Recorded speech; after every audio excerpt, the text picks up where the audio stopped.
Looking to get bees out of a difficult spot? Then you need to build a trap out box.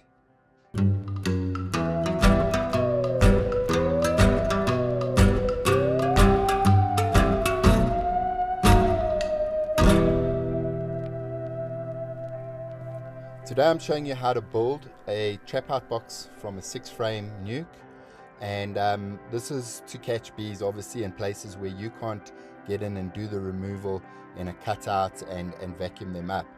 It's a pretty simple process.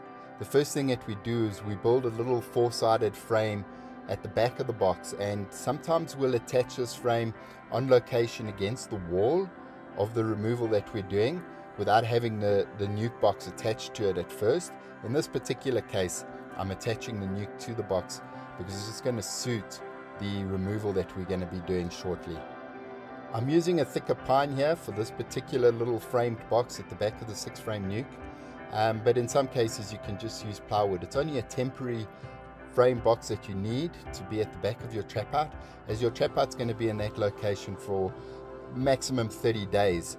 For the swarm to have moved out if it's completely successful, and the queen to have moved into the 6-frame nuke.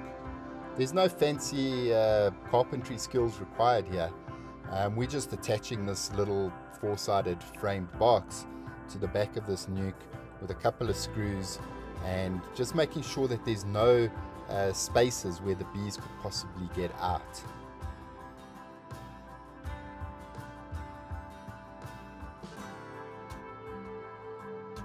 Once the extension box is built at the back of the 6-frame nuke, you drill the hole through where this will become the new exit for the bees from the hive.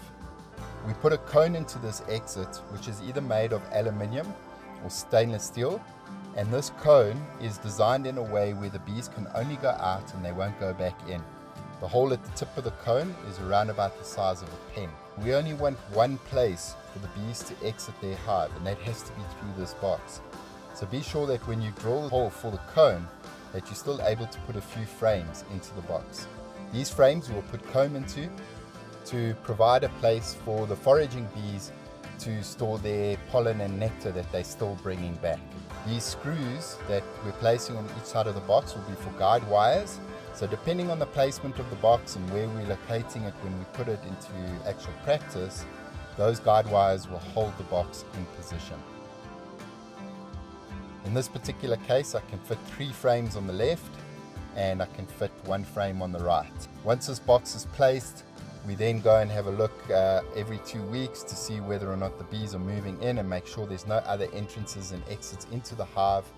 And then if they're using the box, we'll be able to monitor whether the queen is starting to lay and if there's brood inside the box.